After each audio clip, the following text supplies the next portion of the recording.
I'm delighted to be here, and many thanks, Diana and UK Feminister, for organising this important event.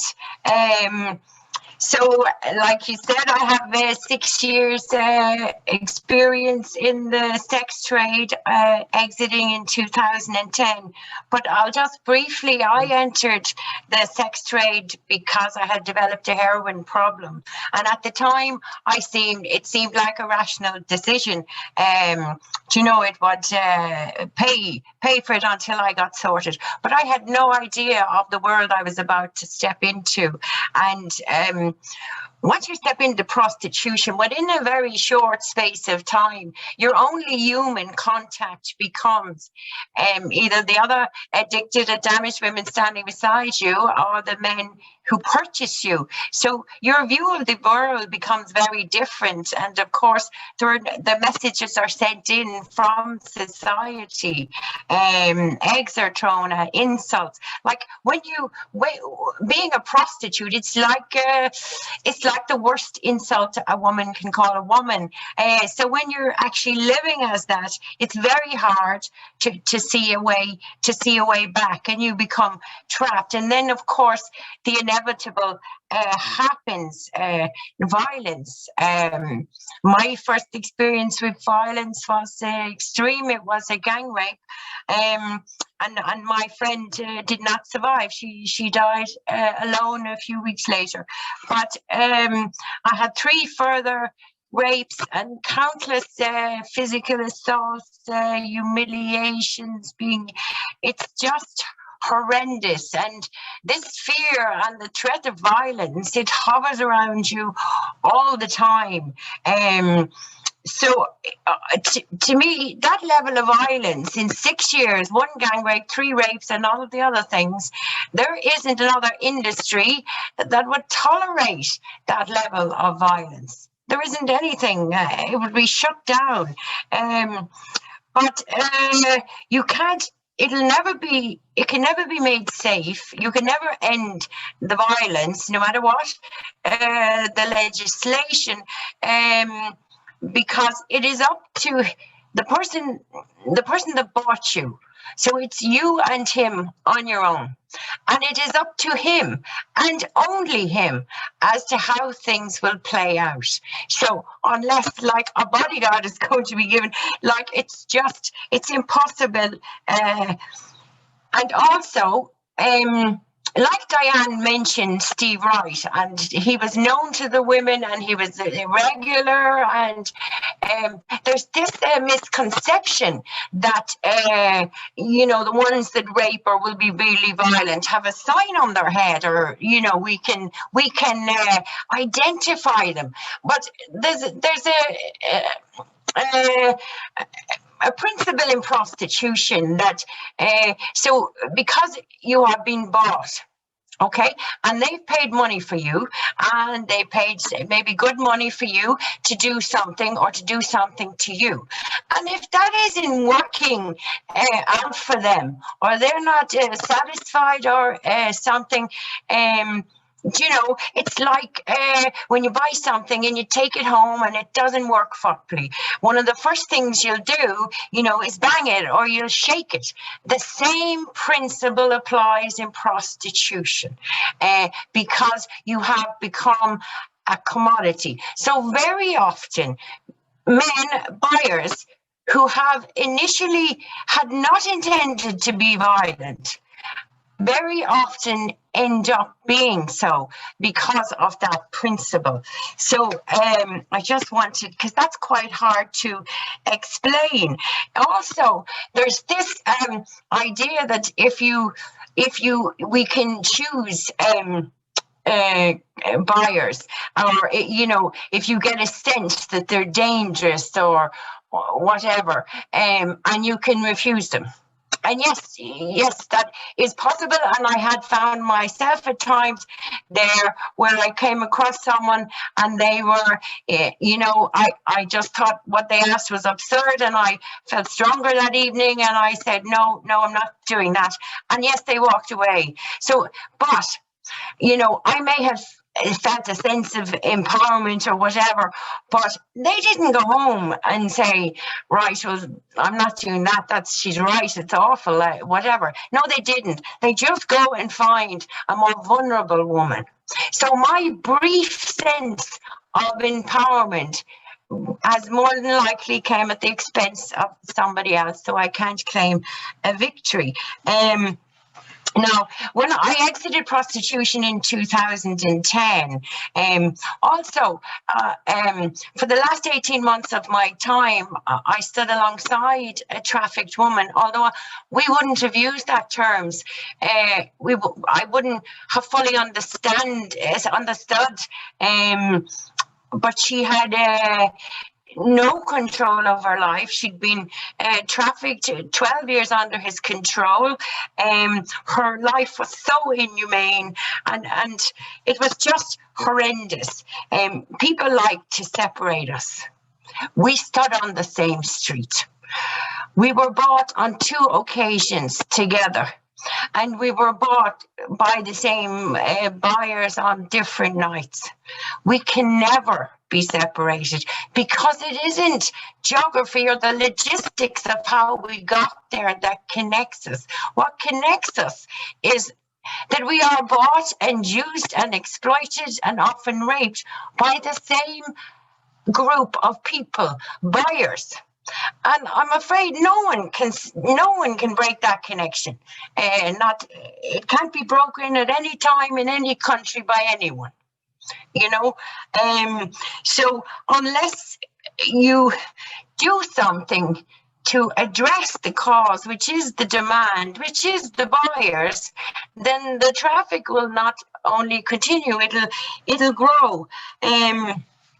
So I just wanted to make that point. In Ireland, I exited in 2010 with the help of a social worker, and it took me a couple of years to get my senses, as Diane and Tizia said, that it's hard to reintegrate back to life and takes a lot of support and services.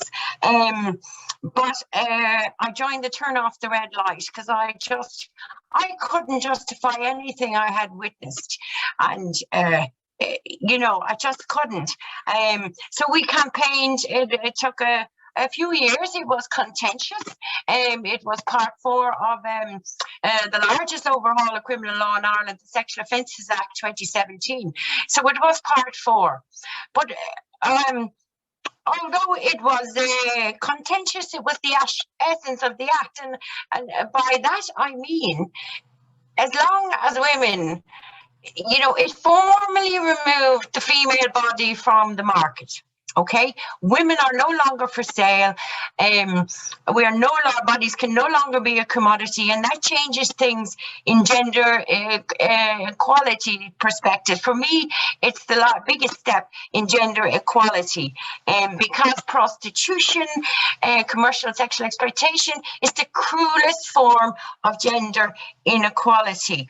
So in 2017, we managed we were successful in the campaign, and it was adopted.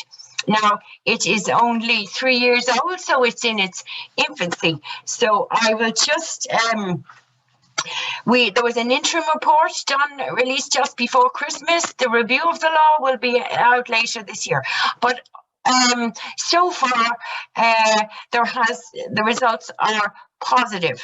In regards the connection between, I cannot emphasize how much and how important the police are in their role in this, and I have been fortunate and honoured to have spent the last 12 months, 18 months now, working with over 400 British police officers with training. So our police, the positive impact so far. There's an increased willingness for women to report crimes, and all crimes against prostituted women are taken seriously here now by the police. The women in indoor prostitution, we have welfare checks now, and they're taken as priority. There's a much better relationship between the police and the women. Now, they had to work very hard on that, because a lot of the women here are Eastern European, so trusting the police isn't their first, it doesn't come automatically. So there has been no, there is, you may hear that people, violence has increased here. The violence in prostitution, there's no evidence that it's increased, but what has increased is the reporting of the violence. So, of course, there may seem like, but if this law was here when I was in prostitution, okay, I have about 17 cautions for soliciting. I have was brought to court once. If the law had been there, you see, when you're viewed as a criminal and you're surviving in this criminal world, you tend to keep your mouth shut. You don't tend to tell. So I get frustrated now, because if the law had been there is so much stuff I could have shared with the police, because I actually did have a good relationship, but their hands were tied. So that relationship and that trust, brings support and intelligence, of course. Now, people have been saying that Ireland kept the brothel keeping law. It's a much necessary law, but it hasn't increased. So, for example, in 2010, there were 65 reported incidents, and this is the actual Garda statistics, 65 in 2010. There was only 13 in 2019. Soliciting offences, 2010 there was 116, and 2019 there was only 8. So they are the official figures, no matter what else others. Look, there are people who do not like this law. There are people with serious vested interest in the sex trade. It is now worth 180 million estimated in Ireland. So they're going to make noise about that. But please, there are official statistics there. And I wanted to leave a quote with the police. And this is from the Garda National Bureau, Special Bureau, where the prostitution unit is. We have shifted our gaze away from women towards where, even when it is not vulnerability, towards the demand. This law is about reducing prostitution and making it a very unattractive for people, so that it's not a worthwhile business for organised traffickers. We want to make Ireland a very unattractive place for organised prostitution. Chasing the money is absolute key. The one thing that these crime gangs and organisers are very precious about is their money. And every single penny they make comes from a sex buyer. That connection has to be, So in Finnish, I hope you are our nearest neighbour. Ireland has now closed the door on traffickers. It's in its infancy. We have a lot of work to do yet.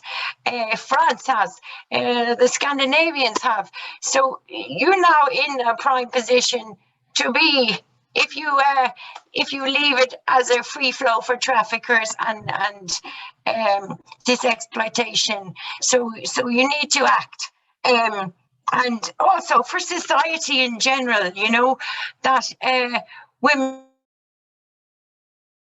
that male, because there's a lot of talk about consent these days, but you can give as many lessons on consent as you like. But as long as a man is able to go online and pick a woman or drive down a street and purchase her, the confusion remains. And that filters through to our homes and our workplaces and our schools. This law, a sex buyer law, ends that confusion. And I hope the United Kingdom follow Ireland and France and Sweden and everybody. You know, that is my wish. And thanks.